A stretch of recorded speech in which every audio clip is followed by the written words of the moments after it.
What's going on, everybody? Bray here, Muddy Water Lures. I just wanted to go over some rig types of our new fishing lures now. Probably be doing one highlighted lure every other day up until fishing season or up until January when show season starts. The first one is one of the ones that I picked, one of the molds that I was excited about because it's so versatile. You can fish it any body of water for trout, for crappie, for panfish, and that's going to be the 2-inch Gilley. Now, this is going to be the 2-inch Gilley. You see it's got a lot of action here. That tail whips around. You can fish it a bunch of different ways. One I have here, let me cover some light so you can see it, is the threadfin shad. It's got a green pumpkin, brown, black flake, a couple different sizes of black flake in the back there, and then blue pearlescent belly. Couple different ways to rig this. So far, what I've been testing, what I've been finding luck is a very simple way. I got my jig head here. Now this is a white jig head with red flake. Not necessarily something I would probably pick right away, but it's what I have on hand for this video. So how I've been catching the trout so far in the last month or two is I've just been running this jig head straight down through the back of it, out the middle of the back, and running it like this. Very simple setup. This is going horizontal in the water column. Alright, it's slow sinking when it's like this because a lot of water dispersion hitting the belly of it, moving out. So it's kind of like gliding down into these deep holes that I'm fishing it in. A little bit of current involved, a little bit of deep holes, and it's got a flutter to it, side-to-side flutter, which I like, something similar to a Senko. And then also you got this back tail just shaking, just jigging around, and it's been really hitting the trout up like this. So that's the first way that I tested it. The second way was vertical. Now this was a little bit different. It's a little bit faster sinking because it's vertical. You're looking at this. The water's going, the water has less drag. The bait has less drag going through the water. And so it sinks a little bit faster. But what I've been doing is I've been just doing like a simple nose hook. Nothing too crazy. Just like that. Kind of looks a little weird, but this is how I've been rigging it just because if you put the hook too far back, you don't have enough hook showing out here. Which, if you got a trout slaps it that way, you're still probably going to get a hook up. But this is how I've been running it like this. This is what the fish sees. So when it's horizontal, you kind of got like a leech looking bait, right? And when it's vertical, you got a profile of a small bait fish. So this is how I've been throwing it. I haven't had too many problems with the fish ripping it off. They've been hitting it either from the side. So they've been going up on it like this, getting hooked, or they've just been inhaling the entire thing. So I haven't had too much problems with it. But it's one thing that, like I said, it's a bait that hasn't been used for trout. So really, when we get into it, it's going to be a lot of experimenting. I've been throwing it for about a month and a half now, testing it out. I've had great luck with it.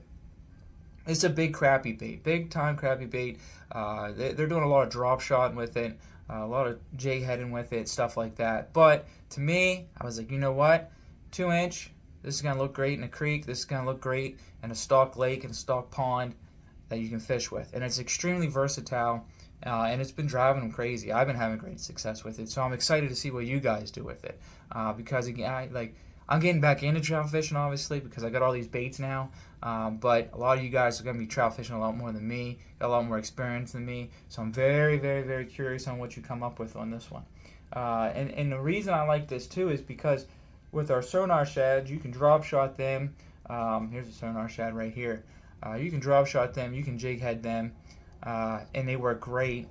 But you got to do a lot more jigging, a lot more finessing when you're fishing in lakes. And you're fishing in deep ponds.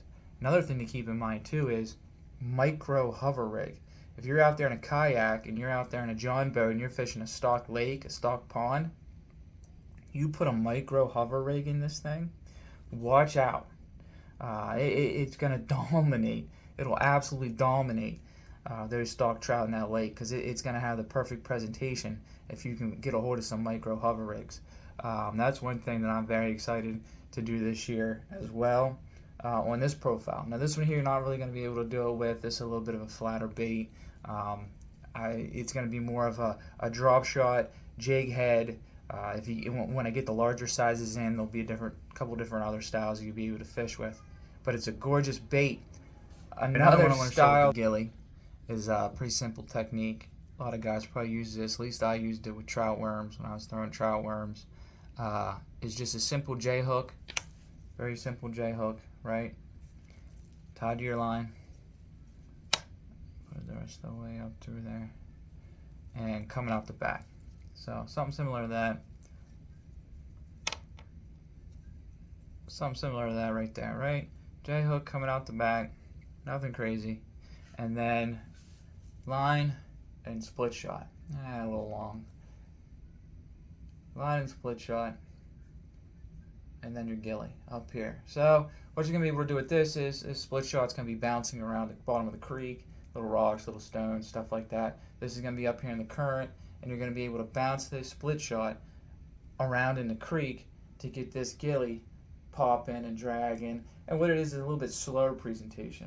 What I mean by that is it's not necessarily slower, but it's going to stay in the same spot a little bit longer. What I'm finding is with the jig head, and it's the same with any of the baits you're throwing.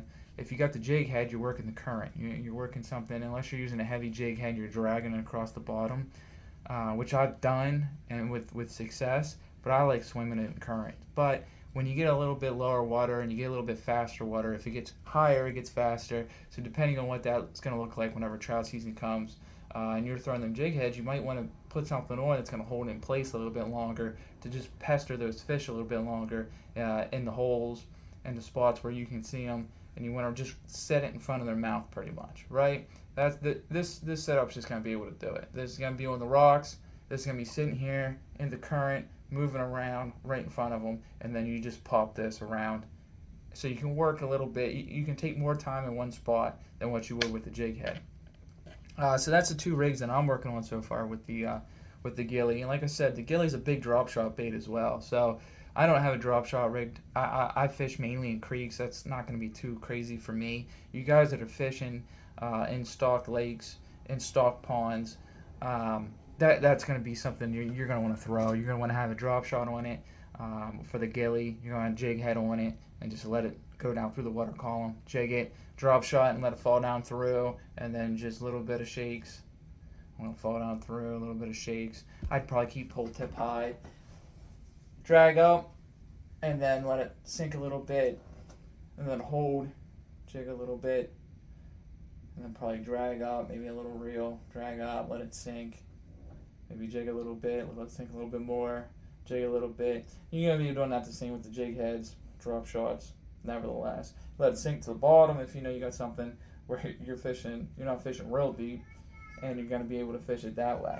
So other than that, everybody have a great day. That's a couple rig ideas I had in mind for the introduction of the 2-inch gilly. Thank you.